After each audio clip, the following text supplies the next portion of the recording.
Vamos agora para o vídeo número 2, os elementos do comportamento. E eu quero começar, antes de mais nada, perguntando se você fez a lição de casa.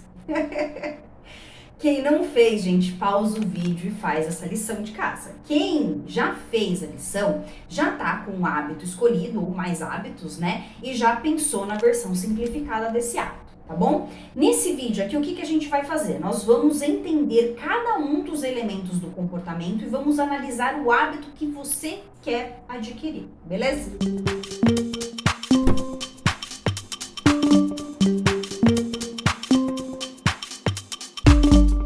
Os elementos do comportamento, eles parecem uma fórmula matemática, tá?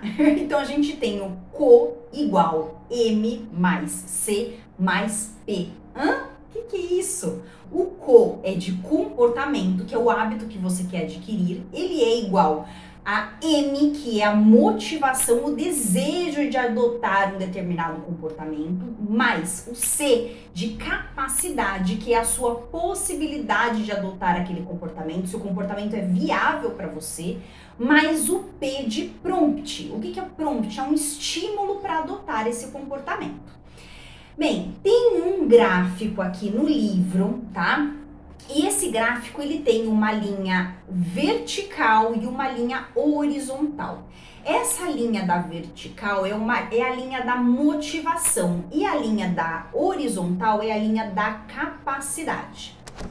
Vamos pensar no hábito de leitura que eu falei para vocês no vídeo anterior. A gente ajustou, por exemplo, a âncora, foi o que eu fiz. A minha âncora é o momento antes de dormir, quando eu deito na cama, tá? E eu penso assim, bom, eu vou ler 50 páginas ou eu vou ler um parágrafo? E agora? O que é mais fácil? Né? Tá? Então, quanto mais fácil, maior a probabilidade dele se tornar um hábito. Então, é mais fácil você ler um parágrafo, colocar como meta um parágrafo do que colocar 50 páginas, certo? E, proporcionalmente dizendo, quanto mais difícil, menor a probabilidade desse comportamento se tornar um hábito. Por isso que é muito importante a gente fixar o microcomportamento, que é a versão simplificada, que é ler apenas um parágrafo. Eu tô falando de um parágrafo pensando numa pessoa que quer iniciar, não lê nada, tá? E ela quer iniciar o hábito de leitura. Mas, gente, isso pode servir para qualquer hábito, por isso que eu pedi na lição de casa para vocês anotarem os hábitos que vocês querem adquirir, tá?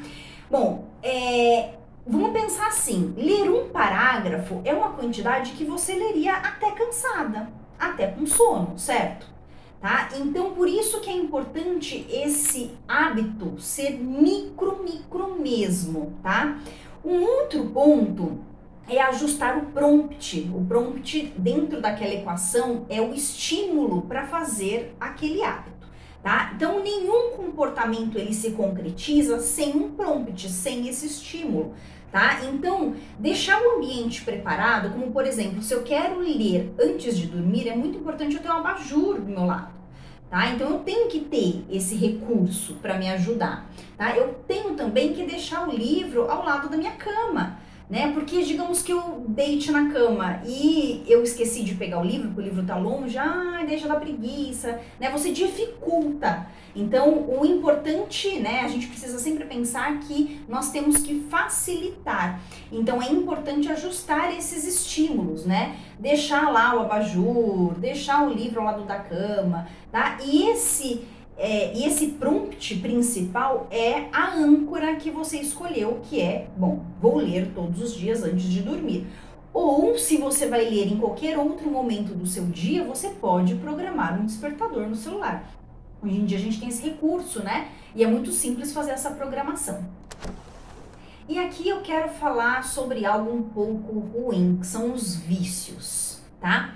É por isso que nós estamos cheios de vícios ruins. Então, antes de dormir, o que eu faço? O que é mais fácil? Porque a gente sempre vai para o mais fácil. Isso faz parte do comportamento humano. E é o que a gente está analisando nesse vídeo, comportamento humano.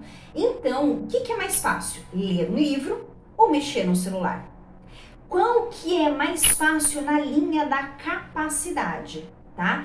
Então, por isso que né, falando de vícios, os jogos de cassinos, por exemplo, aquela máquina caça-níquel, né, a possibilidade de ganhar dinheiro acaba, essa possibilidade, né, de ganhar dinheiro na máquina caça-níquel acaba aumentando o nível de motivação.